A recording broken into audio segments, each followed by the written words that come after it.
மக்களே. இன்றைக்கி வந்து இடியாப்பம் வந்து எப்படி ஈஸியாக செய்கிறதுன்னு பார்க்கலாம்.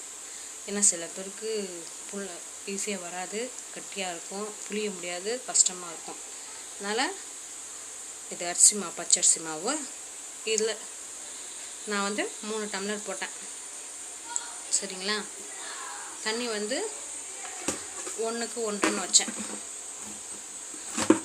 1க்கு 1.5 வச்சேன்.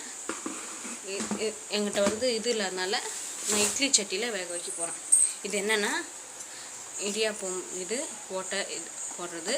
இது வந்து எதுக்குன்னா, இப்போ பொருள் வாங்குறது, இடியாப்பம் இது வாங்குறதெல்லாம் புழிஞ்சு சரியாக வரமாட்டேங்குது, மேலே மேலே வந்துடுது. இந்த புளிய என்ன ஆகுது, இந்த இதுக்கு மேலே வந்துடுறதுனால இதை போட்டு புழிஞ்சால் கட் பண்ணி வச்சுருக்கோம் வீட்டில். இதேமாரி போட்டு புழிஞ்சால் வராது. அப்புறம் இட்லி தட்டில் இது போட்டு துணி போட்டு 2 தட்டு வச்சுருக்கோம். இது வந்து தண்ணி ஊற்றி அடுப்புலேயே வச்சு கொதிச்சு உப்பு போட்டு கொதிச்ச பிறகு கிண்டி அப்படியே சூட்டோடு எடுத்து மூடி வச்சிடணும். மூடி வச்சுட்டு அப்போது நம்ம புளிய ஆரம்பிக்கணும். அடுப்பில் இட்லி சட்டியில் தண்ணி வச்சு கொதிக்க வச்சுருக்கேன். கொதி வந்த பிறகு புழிஞ்சு உள்ளார வைக்க வேண்டியதுதான். கொதிச்சு மக்களே பாருங்கள், புழிஞ்சு வச்சுருக்கேன்.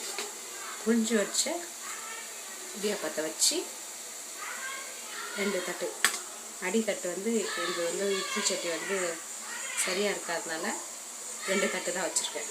2 தட்டு வச்சு மூடி போட்டு மூடிட்டு 10 நிமிஷம் 5 நிமிஷத்தில் வெந்துடும். போட்ட எடுத்தது அடுப்புலேயே செஞ்சு இது பண்ணி போட்டது எவ்வளோ சாஃப்டாக எவ்வளோ மெதுன்னு இருக்கு பாருங்கள். போட்டு எடுத்தது பாருங்கள், நல்லா செஞ்சு பாருங்கள். எல்லாம் சுடு தண்ணி வச்சு பிசைஞ்சு இது பண்ணி போடுவாங்க.